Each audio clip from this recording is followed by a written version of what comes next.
All right, y'all. Hello and welcome to another episode of A Fresh Perspective with me, Jeff Charles, where we prefer truth over narrative and principles over politics. And I've got a very, I know I say this every time, but I really do have a very special guest for you guys today. And it's going to be a first for me, actually. And you'll see why in a second. But we've got some great things to talk about as far as what people are doing in their local communities. You guys know I always preach the importance of focusing on your local communities, focusing on your local politics, and serving people that are around you rather than focusing on what's happening in the White House or the Capitol building all the time. But I digress. Before we get into everything, y'all know what you need to do. As a matter of fact, you should have already been doing it while I was just rambling just now. Like this, share this, and you gotta subscribe. Hit that subscribe button, hit that notification bell. That way you will be updated whenever I upload a new interview, which I do every Wednesday and Friday evening at 7 o'clock Eastern. Also, check out my new Substack called Chasing Liberty. You can get to that if you go to libertychasers.com, that'll take you there. Please become a subscriber, especially a paid subscriber. That helps to support my work, and I'm creating all kinds of content related to liberty, government, abuse, all that good stuff that you love to hear me rant about. So check that out, Chasing Liberty. Go to libertychasers.com. Now, without further ado, I'm going to bring on my guest. She is the executive director and founder of the Mommie Support Network, and she happens to be my aunt. This is the first family member I've ever interviewed on my podcast, so welcome, Auntie.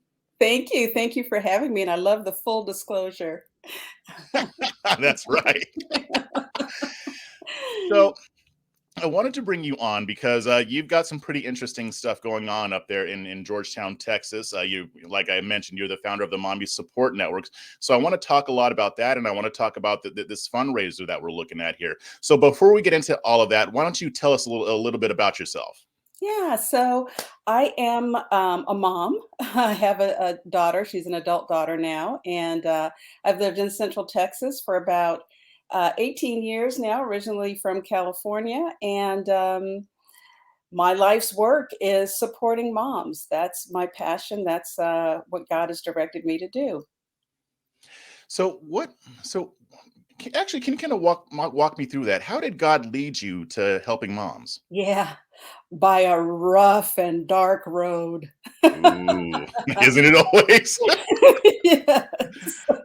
Well, and that's how things happen sometimes, right? You kind of go through a hardship and you come out better on the end. But when I became a mom, I went through postpartum depression.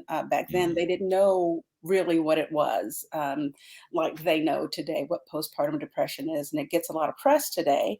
But back then, they didn't know, is it your hormones? Is it something you're eating, or you're going through the change of life, or all of those Mhm. things. And it was a really dark time in my life. And when I came through that, I just said, Lord, if you want to use this in some kind of way to help other mothers, help other women, then here I am. And so he's taken me on this wild and wacky journey with Mommie Support Network. And I think I think we could probably all agree to some point that it's the hardest things that we go through in life that teach us the best and long-lasting lessons. Mm. And that's what that experience did for me, really wanting to help other moms um, who may be already going through something like that, or to come alongside them and encourage them so that maybe they don't fall into that dark hole like Mhm. I did. And as your viewers probably know, 1 in 7 mothers experience some kind of postpartum mood disorder.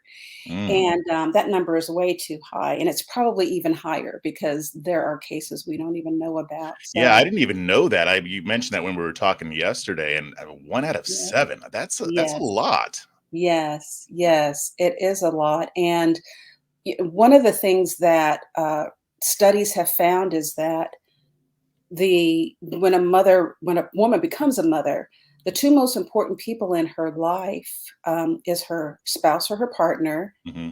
and her own mother. And the way things are today, those two people oftentimes are not available for whatever reason. You know, Okay. we're all spread out now as families. We don't live in the same communities where our families live, so we don't have that kind of familial and social support. And so studies have shown that social support is a critical factor in the mental health and well-being of people in general, but specifically women, especially first-time mothers, experiencing this bigger than big job of becoming a mom without a manual. Yeah. And so that's part of what we do. We provide that camaraderie. We provide that social support for moms. Gotcha. So you're the founder of the Mommie Support Network. Can you give us a kind of an idea of what that organization is? Yeah, so we are an IRS approved 501c3 organization. We've been around for about 8 years. And, our whole focus is helping moms to know how valuable they are. Because one of the things that we hear is that, moms feel like, does anyone see me? Does anyone know Mm, I'm here? Who am I now? I used to be, you know, a administrative assistant, or I used to be a doctor, or what have you, and now I'm a mom, and I'm not quite sure how to balance everything and what I should be doing. So, what Mommy Support Network does is brings these moms into a support group setting. We call them Moms Rising Circles. okay. And the focus of these support groups is to do just that, help moms to navigate this big job called motherhood, but also to help them understand that we're created as multifaceted beings.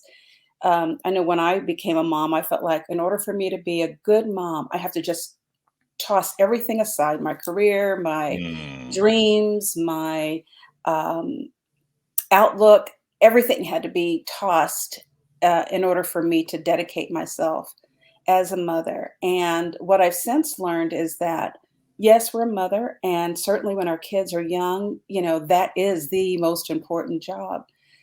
But we're also other things, we're sisters, we're friends, we have creative ideas and hobbies, and all of those things go into making us whole. And of course, there's a spiritual side of us that needs to be nurtured as well. And sure. so, what we do in these support groups is help to nurture all of those things, and in a way, kind of give moms permission to not just be moms, but embrace totally who they are and who God created them to be, and to identify what their purpose is at this season in life and beyond. So, we do that through our support groups. We provide free childcare for the moms who attend. We provide free breakfast for them. And right now, our concentrated effort is with moms in low income housing. Okay. Yeah, because we found that, sometimes this is kind of the forgotten population. Um, there are other organizations that help moms, but sometimes, when you live in an environment where there are no resources, or you don't know about the resources, or the transportation is an issue, there are a Mm, lot of obstacles. You may not get the help you need. And so, what Mommy Support Network does is provide that time for gathering right on site where these mothers live, in where they live in the low income apartments. And we found by doing that, you know, moms have a comfort level because this is their surroundings. yeah, you're meeting them where they're at. And we're meeting them exactly. We're meeting them where they're at. And it's funny how things work. We didn't start out this way. We started out doing educational conferences for moms, Bible studies, which we will still be doing. Hmm. But you know, we are blessed to be able to minister to these moms. And we are a faith-based organization. Not all of the moms who attend our activities are from a faith background, which is fine. We love them. We love them all, and by the time they leave the support group meetings, they know there's somebody out there who cares for you and you're not Wow. alone. Mhm. I mean, there was so much there in what you said. I really like the idea of helping these mothers discover more of who they are beyond being mothers, because I know a lot of times, mothers, that becomes their identity when that's really a part of their identity. I mean, they're also a wife, sister, what have you. And Mhm. men do this too, but in a different way. We kind of, get caught up in our identity being work. Mm, But that's only a part of what we are. So I think a lot of times people don't even realize that they're doing it. And especially if you're trying to help single mothers who are probably going through a lot of pain, kind of like you went through with postpartum depression. And I like what I like is that, sometimes there is purpose in that pain, like you described mm, earlier. And that mhm. pain can lead you into your purpose, but it's hard to do it on your own. Other people Right. who may have gone through it before, like yourself, and the people that work with you, can kind of help guide them through that. With the women that you help, and you don't need to go into a whole lot of detail, but what are some of the biggest challenges that they are facing that you're helping to resolve? Mhm. That is a really good question, Jeffrey. I think one of the things that we have had to overcome is just building trust.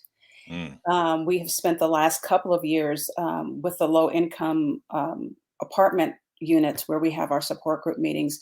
We've spent the last couple of years just going door to door, introducing ourselves, getting to know them. Um, you know, and not just with this population, with anybody. I think everybody wants to know, well, what do you want from me? What's mhm. the ulterior motive Of here? Why course, are you coming and knocking on my door? that's And the world we live in. Yeah. that's the world we live in, exactly. And so we spent months just going door to door, just introducing ourselves, um, asking them if what their needs were. Um, Sometimes the moms would eventually ask us to pray for them, Mm, and we would right there at their front door do that if they asked us to. Um, Part of that trust building is giving, and so when we go out and visit these moms, we may leave a little gift at their door, or like if it's mm, Valentine's Day, maybe a little flower or something, just so that they know that, somebody really does care and they don't want anything from me. So I think to answer your question, building trust is certainly a huge pillar of our organization. I think the other thing is COVID really had a major impact uh, on us, and everybody, of course, right? right, right. And one of the things we found is that people just didn't want to come back out so easily, Mhm. and the work that we do is kind of hard to do online. Yeah. I mean, we're all about building relationships, and it's kind of hard to do that on a screen. And so, we're coming out of that. More mothers now are asking what we're doing, and we do a monthly newsletter to keep them posted on what's going on. So just that reintroduction to actually being together live, Mm, I think um, has been an issue. I think the other thing that we've learned is that moms, and I think this is true for just people in general, are not interested really in support groups and, mm, the higher level needs like belonging and all of that when their basic needs aren't met. You yeah. remember from school Maslow's hierarchy of needs, Mhm. right? If the basic needs aren't met, then you really can't travel much beyond that. Yeah. And so, and that was one of the things that we learned from working with our moms. And so, what we have started is an Adopt a Mom program where we pair someone from the community with one of the moms. And what that person from the community does is provide supplemental groceries a couple times a month. Certainly, they're not filling their whole grocery list, but Sure. as much as they can, they provide supplemental groceries, um, and an encouraging note in the grocery bag when they drop it off to the mom. So the donor in the community is not just saying, okay, here's a check or here's a, gift card, which are all welcome, by the way. Of course. Absolutely.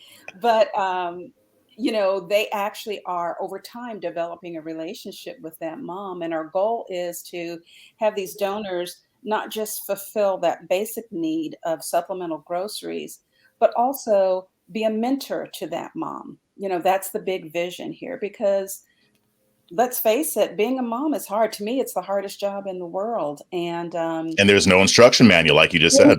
there's nothing, right, and it's kind of trial and error, and we make mistakes along the way, but, this idea of having someone who says, "I am willing to walk this journey with you," Mm. is huge, and so that's what we're doing, and, this is grassroots. This is grassroots. I mean, this is what our grandmothers used to do. Yeah. Just naturally, a woman becomes a mother and, the aunties and the cousins and the neighbors and the church, kind of encircled that mom and Ye- helped her along the way. Well, we don't have that so much anymore. And so, we can wait for that to happen again. I don't think it ever will, but, you know, um, our view is that, look, we can do something as individuals. We're not a big corporation or anything like that. But as individuals, we all have gifts and talents. And if we can take those gifts and talents and pour into these moms, and I say these moms, I mean that with the utmost respect, mhm. moms who love their children, um, just like anybody else loves their children, and they want the best for them. They just need a bit of hand-holding. I would have loved having this, when I became a mom. It would have Sure. made all the difference in the world. And I was going So to ask, Auntie, are there other organizations doing what you're doing? Because I mean, like I've heard about like moms groups, like when you go to a church, they might have moms group and they go and meet and have Bible study. And I've seen mhm, mentorships with men coming from churches or other organizations, but I've never mhm. heard about this type of concept before you had explained it to me. And I thought what was really powerful is the fact that somebody would adopt a mom and be that mentor figure for her. Like back in the day, it would have been grandma and aunties and whatever. But are there other organizations doing anything like this? Well, you've already mentioned churches usually have moms groups. There are other moms organizations across the country, but and they do good work. Sure. One of the things that we have found, though, is that moms who how do I put this? Maybe they don't have the transportation to attend, or moms who don't necessarily attend that church that has that mom's group. Hmm. Um, or sometimes organizations are region or neighborhood focused. And so if you have organizations that are doing work in, let's say, an affluent part of town, Hmm. there's a whole sector of moms who don't necessarily feel comfortable walking in the door when they don't feel like I'm in a place where people understand me. They don't understand my culture or Hmm. my background or things I've gone through. And so what we're doing is just saying, look, we'll come to you. You tell us, what are your issues, what's going on in your life. And we can't fix everything. We don't have funding to do, a bunch of things, like food pantries and that kind of thing, but we can listen and we can um, show them that you are valuable, and no matter what has happened to you in your life, no matter what you've been told, no matter what the media says Hmm. about you, you have value because you were created by a creator who has the utmost value, and he decides your worth. Because a lot of times, Yeah. we don't always say this or share our feelings, but a lot of times, we can lose hope if we listen to what people are saying on, the different social media channels or what have you about what Especially you social should media. be. Yes. Yeah, about what you should be. And so, that is what our focus is, just helping moms understand that you have hope because you have value and you have worth. And sometimes we can't help them with a particular need, but what we do is refer them to a community resource, Hmm. because a lot of times moms don't know that resources are available. So, Sure. yeah, yeah. And what I like about it, Auntie, is that a lot of these groups, they depend on people coming to them, which is fine because, people will come. But if you look at how Jesus did his ministry, he Mhm. didn't sit up in church waiting for people to come hear him speak. He went out to them and met them where they're at, just like you're doing. And I haven't heard of anything like that. So Yeah, you meet them where they're at, where they're comfortable, and you minister right. to them that way. So that is very unique. And so this actually leads me to my next question. What do you see for the future? I mean, because Mm. if I remember correctly, the Adopt a Mom is a fairly new program. It is, it is. So we just started with a pilot, and one of my friends just said, "Okay, I want to be the adopter. I want to be the pilot adopter." And next thing you know, she's telling someone, that someone's telling someone, and Hmm. now we have a few, community members in this program that was supposed to just be a trial. Now it's for real, and I'm kind of feeling like we're having to catch up with it, because we now have community members saying, well, how do I do that? How do I get involved? Because people want to help, people want Yes. to do good, but they don't always know how. Or in this case, as you mentioned, we're creating an environment where, hey, as a donor, you can, yes, sow into our ministry. Certainly, prayers, finances are all appreciated. And then in addition to that, you also have an opportunity to have a one on one impact with something. You get to see the fruit of your labor. Hmm. So, I don't know anybody else doing that. Possibly there are other organizations, but none that I know of, certainly none here in the Central Texas area that I'm aware of. So, hopefully that grows because that's needed in every community in this country. It Yes, really is. And, yes. you know, And that's part of our vision, Jeffrey, to expand this, to other communities. We've identified another dozen low income apartment housing units here in our area, but they're all over. And, if we can reach out and meet them where they are, my vision is that we replicate this in every community, especially those that are underserved. yeah, definitely. And you mentioned grassroots earlier. And what I love about this, and this will be the only time I talk about the government, but the government isn't doing this, and they're not supposed to. We're supposed to be doing this, and I think a Yes. lot of this community sense was lost because we have put the government in the place of God, in the place of what God Mhm. wants to do through us. That's what I love about your organization, Auntie, because Mhm. this is our responsibility, and you are Yes. saying this is my responsibility. This is what God told me to do, and I'm going to go out and do it. And like you said, people love to help. A lot of times they just don't know what vehicle to use or where to do it, or how they're being called to do it, but God is providing that for others through what you're doing with this organization. So I Mhm. think it's wonderful. And honestly, we need as much of this as possible. People need to wake up to this reality because we lost that sense of community, but it doesn't mean we can't get it back. Maybe it'll look different, but we can do it. Mhm. So, Mhm. so I want to talk about, especially when it pertains to actually doing the work. Uh, we've got a fundraiser going on. So why don't you kind of talk about that? Yes, yes. So we have a fundraiser coming up the end of this month, um, and it's just a 4-day fundraiser. So you don't get to think about it for 3 days and decide at the midnight hour. It is short and sweet. And it's through Double Pop, an organization, a fundraising organization. And you buy this delicious popcorn, and part of the proceeds comes to Mommie Support Network. And we chose this particular fundraiser because most everybody likes popcorn. And Except right, serial killers. If you don't like popcorn, you're probably a serial killer. right, I'm just going right, to put that right, out there. right. Demented or something. Yeah. Exactly.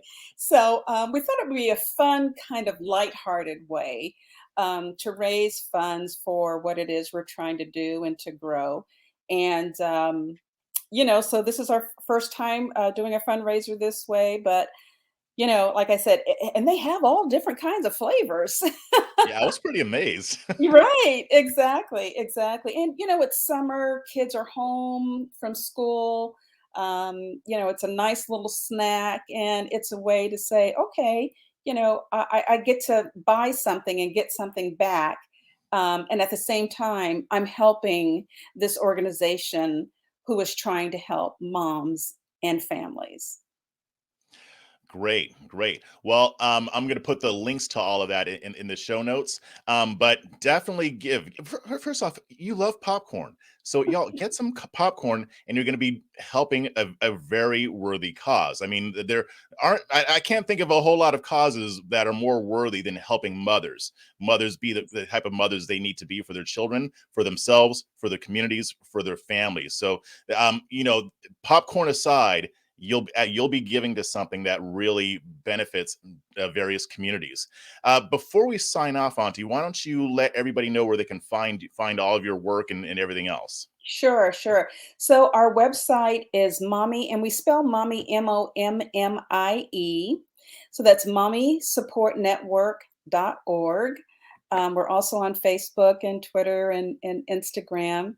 But you can find out more about us on our website. And we love to hear from you. Send us, your questions. We'd love to answer them for you.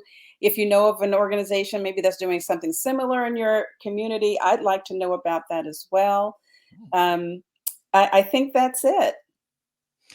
Awesome. Well, thank you very much for joining the program, and hopefully we can have you back on for an update. And I actually do want to do an interview where we kind of go deeper into what you do, because I think it's very important, and I think people need to know about it, because maybe there's somebody out there who might want to do something like what you're doing. So again, thanks for Well, joining the thank you. program.